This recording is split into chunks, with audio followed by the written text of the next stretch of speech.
స్థానిక సంస్థల ఎన్నికలు వచ్చాయంటే గ్రామాల్లో పోటీకి సై అంటే సై అంటారు. ఓటర్లను తమ వైపు తిప్పుకునేందుకు దావతులతో ధూమ్ధాం చేస్తారు. కానీ ఈసారి ఎన్నికల్లో అలాంటి కోలాహలం కనిపించడం లేదు. అభ్యర్థులు బరిలోకి దిగాలంటేనే భయపడుతున్నారు. ఇంతకీ స్థానిక ఎన్నికల్లో పోటీ చేసేందుకు ఎందుకు జంకుతున్నారు?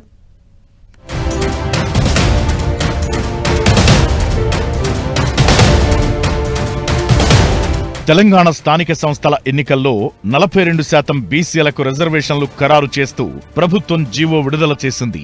దీంతో స్థానిక సంస్థల ఎన్నికల షెడ్యూల్ విడుదలైంది. స్థానిక సంస్థల ఎన్నికలు నిర్వహించేందుకు రాష్ట్ర ఎన్నికల సంఘం సమాయత్తమవుతోంది.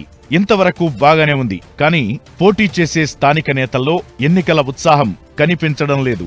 స్థానిక సంస్థల ఎన్నికల్లో బీసీలకు 42% రిజర్వేషన్లు కల్పిస్తూ ప్రభుత్వం జారీ చేసిన జీవో నంబర్ 9 హైకోర్టులో ఉండడమే ఇందుకు కారణం. ఈ నెల 8న విచారణ సందర్భంగా జీవోను హైకోర్టు కొట్టివేస్తే పరిస్థితేంటన్న ఆలోచనలో పడ్డారు కొందరు నాయకులు.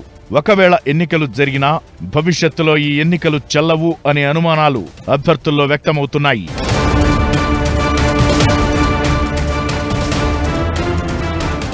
ఎన్నికల షెడ్యూల్ విడుదల కాగానే గ్రామాల్లో ఒక రకమైన ఉత్కంఠ వాతావరణం నెలకొంటుంది. ఎవరిని గెలిపిద్దాం అన్న దానిపై ఓటర్లలో చర్చ జరుగుతుంది. కానీ ప్రస్తుతం గ్రామాల్లో పరిస్థితి అందుకు భిన్నంగా కనిపిస్తోంది.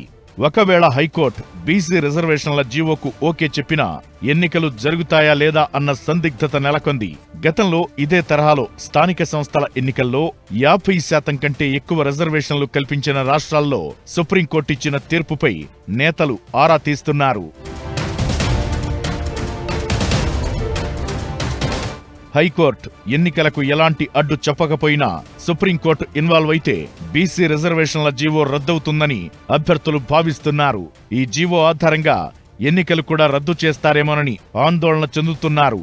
జడ్పీటీసీ, ఎంపీటీసీ, సర్పంచ్ ఎన్నికల్లో గెలుపు కోసం లక్షలు ఖర్చు చేసి గెలిచిన తరువాత సుప్రీంకోర్టు ఆ ఎన్నికలు రద్దు చేస్తే తమ పరిస్థితేంటని స్థానిక నేతలు తర్జన భర్జన పడుతున్నారు. అలా అని పోటీ చేయకుండా ఉంటే తమ రాజకీయ ఉనికే ప్రమాదమన్న ఆలోచనలో ఉన్నారు అభ్యర్థులు.